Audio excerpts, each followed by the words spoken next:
J'aime beaucoup cette question parce que l'équipe de France a été une nation majeure dans le rugby à 13 mondial, y compris dans le pays. Elle a offert au pays des joueurs qui ont été classés parmi les plus grands sportifs français.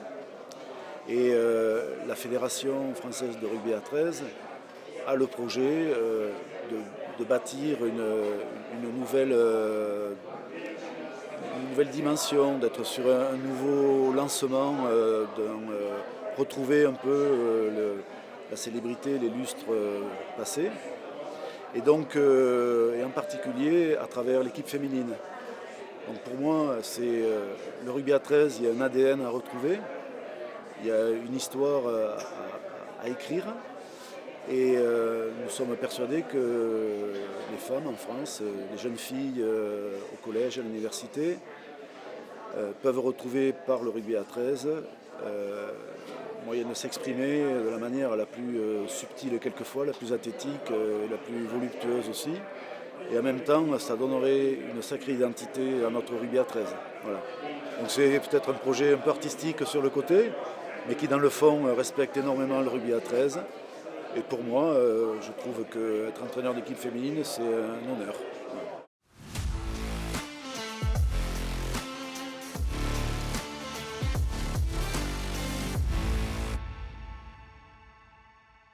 Bon, c'est un peu paradoxal, mais ça m'a surtout donné du temps pour travailler.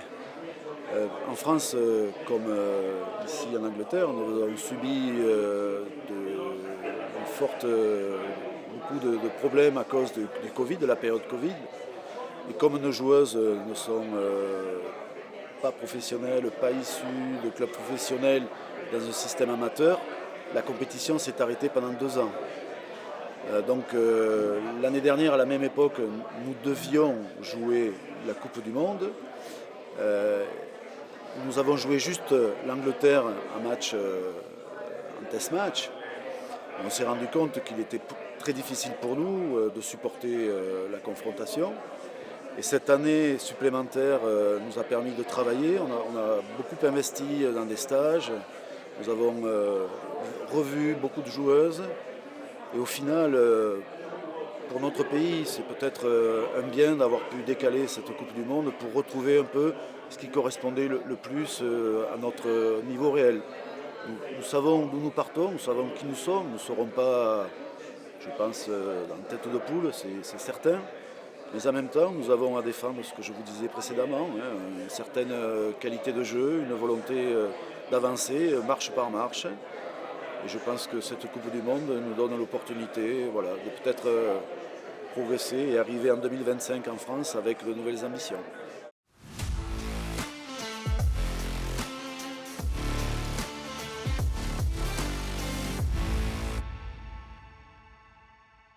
C'est un paysage de montagne que nous avons dans notre groupe.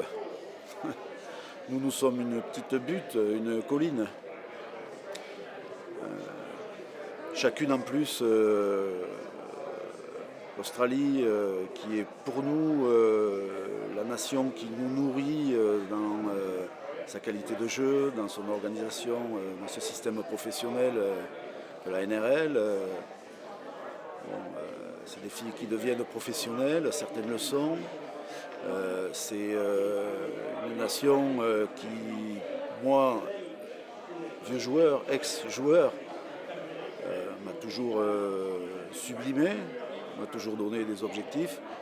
Et si je peux donner à ces filles cette ambition de jouer contre ces filles et de vouloir les respecter, mais de vouloir quand même s'opposer à elles de toute leur force, ça serait excellent. Après, je ne peux pas leur dire qu'elles vont jouer le match de leur vie, parce qu'elles n'ont qu'une vie et elles vont devoir jouer 3 matchs de leur vie. Donc c'est très compliqué, parce que la Nouvelle-Zélande est une nation peut-être plus agressive, plus dans le combat, mais avec une intelligence qui leur est spécifique, avec une culture du rugby à 13 qui leur est aussi spécifique. Et elles sont tout autant impressionnantes et tout autant respectables pour ce qu'elles apportent aussi au rugby à 13. Les îles Cook, c'est peut-être la nation aussi qui emprunte à l'Australie, à la Nouvelle-Zélande, à tout cet espace de l'hémisphère sud, des filles d'origine de plusieurs îles qui ont... on pourrait dire que c'est presque une nation combinée néo-zélandaise et australienne, peut-être de second niveau, mais qui sera aussi redoutable. Donc le casse-tête, c'est devoir composer une équipe pour le premier match. 5 jours après, devoir recomposer la même équipe, j'espère bien, mais ça va être compliqué et il faudra renouveler ça une troisième fois. Enfin, c'est un casse-tête pour nous, mais j'ai beaucoup de respect pour mes filles, j'ai beaucoup aussi d'ambition et je suis certain qu'elles ne lâcheront pas l'affaire et qu'elles sauront être présentes avec toutes les forces qui leur resteront pour être au mieux de ce qu'elles pourront donner.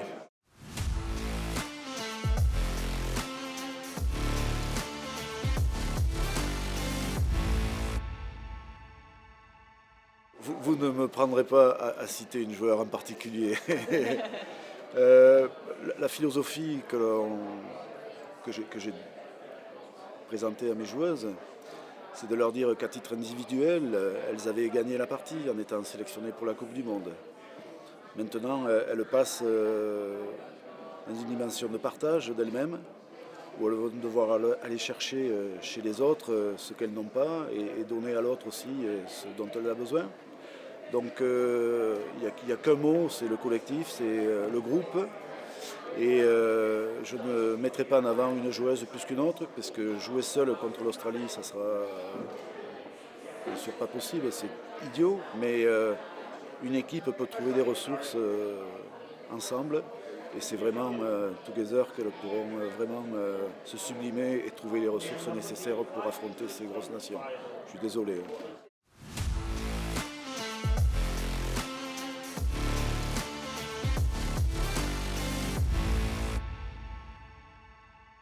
Hier, nous avons joué un warm-up contre le Brésil. Et une des joueuses a appris le décès d'un proche avant le match, juste avant le match, en rentrant en fait de l'échauffement. Donc je pense que cette Coupe du Monde, c'est une joueuse qui a débuté en équipe de France elle était déjà dans la Coupe du Monde en 2013. Donc c'est une joueuse d'expérience, c'est une joueuse qui pour nous anime l'équipe sur le terrain. On connaît la capitaine Alice Varela. Je pense je dédie particulièrement à Elisa Syria, qui a perdu donc son grand-père hier. Cette interview et mes pensées vont à sa famille et à elle-même bien sûr. Donc si on pouvait réaliser quelque chose pour elle, ça serait très bien.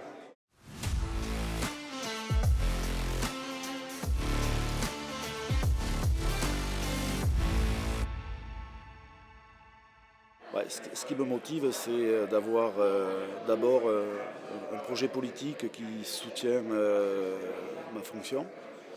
Je suis missionné par la Fédération française de rugby à 13 pour travailler à reconnecter l'équipe de France avec le développement du rugby féminin en France. Moi, je suis professeur d'éducation physique dans mon métier. Je ne suis pas entraîneur professionnel. Et il y a une dimension éducative, une dimension culturelle et un projet qui est clair et qui est confiant. Agir sans subir de pression, agir avec une qualité éthique qui sous-tend ce projet de performance, ça c'est une motivation et une certaine fierté même d'être dans cette mission-là.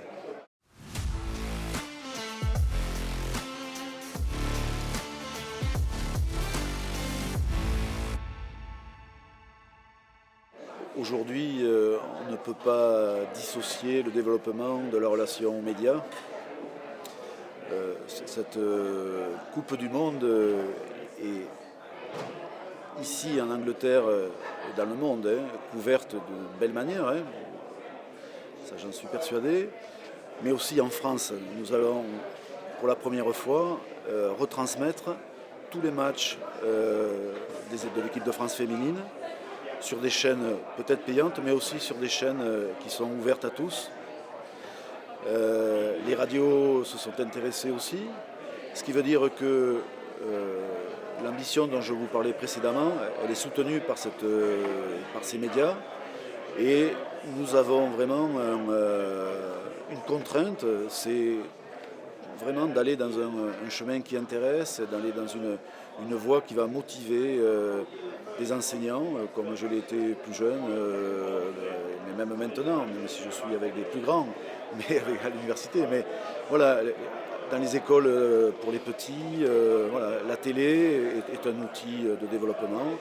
Et peut-être que les gens vont s'informer un peu plus du petit rugby par rapport au rugby union qui est dominant en France.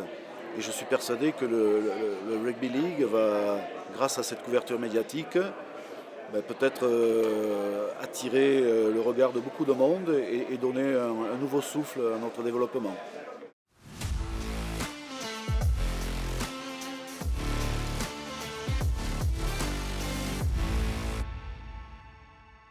Le message, il est clairement un message d'inclusion, un message qui a une portée, bien sûr, pour le sport, qui n'est plus uniquement tourné vers la seule performance, vers le seul spectacle, mais où les comités d'organisation s'engagent à mettre en même temps, à mettre le rugby fauteuil, à mettre les garçons, bien sûr, qui sont quand même la vitrine en termes d'autres performances, mais aussi les femmes qui sont au même titre que les hommes, dans certains pays dédommagés, qui sont reconnus, y compris financièrement. Voilà, la France a fait un gros effort aussi par rapport à ça. Donc c'est cette communauté, cette société que crée le rugby à 13 qui est extrêmement intéressant. Et je voudrais poursuivre, j'ai le badge ici de la Coupe du Monde 2025 que la France va organiser.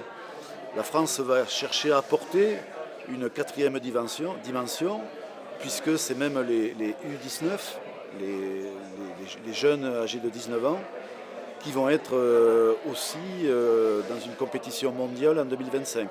Donc la France ambitionne d'avoir 16 équipes des 19 ans, 16 équipes féminines, 16 équipes en rugby fauteuil et 16 équipes chez les garçons. Voilà. Donc c'est encore plus d'inclusion et encore plus de développement qui sera recherché.